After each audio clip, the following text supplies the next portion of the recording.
Hello everyone, today we are going to talk about harvesting and post-harvest technique of paddy. Under this topic, we will be looking at harvesting, harvesting methods, and post-harvest activities. Harvesting. Harvesting is the process of obtaining plant parts or components of plant parts that has reached its physiological maturity or at the stage of growth ideal for separating from the stock plant.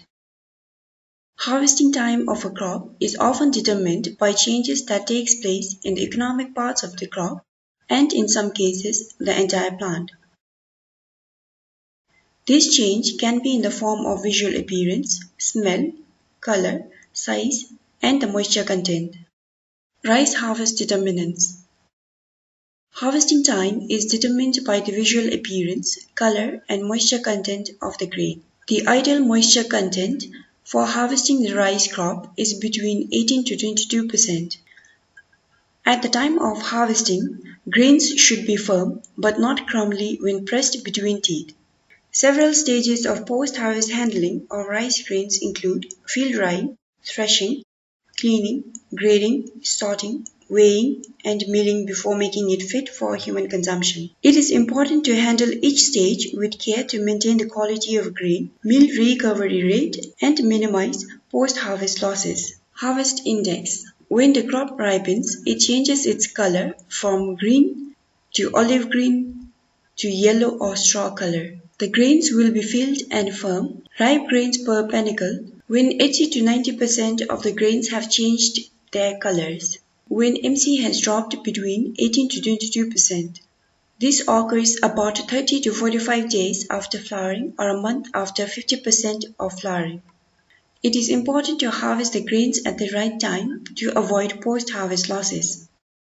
Delayed harvesting causes loss by shattering of grains, increased percentage of broken rice during milling, and damage caused by pests such as bird and rodents. If left too long in the field and the MC drops below 18%, any incidental wetting of the grains may lead to germination. Early harvesting could lead to losses due to unripe harvesting and rotting of the grains due to high water content.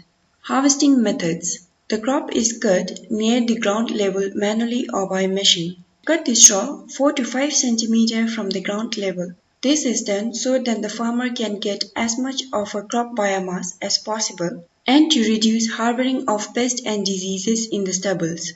It is then left to dry in the field for 3 to 4 days depending upon the weather condition and the field moisture content of the grains. The harvested grains are either left in the field in piles or taken home after sun drying for a few days, depending on the convenience of the farmer. Post-harvest activities. As already mentioned in the earlier slide, post-harvest activities include threshing, winnowing, drying, storage, and milling. Threshing. Threshing is the physical process of separating the grains from the panicles and straw.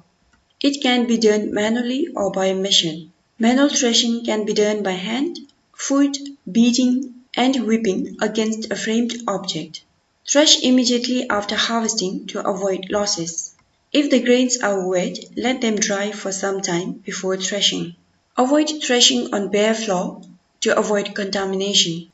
Thresh on a mat or tarpaulin or plastic sheets. Dry the threshed grains.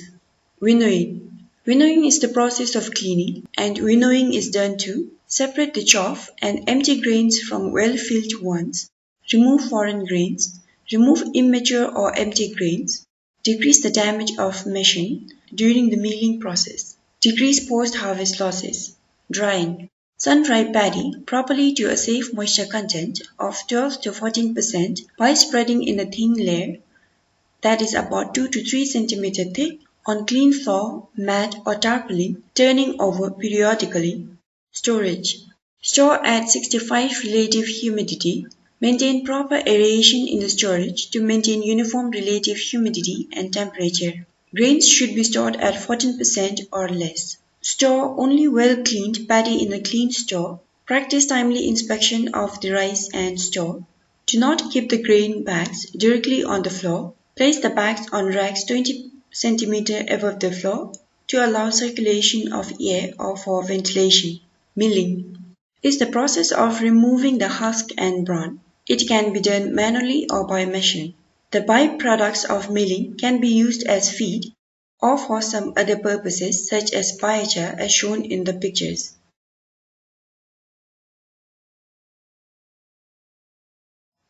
Grading. Grading is the process of sorting the milled rice grains into categories based on the visual observation and moisture content measurements.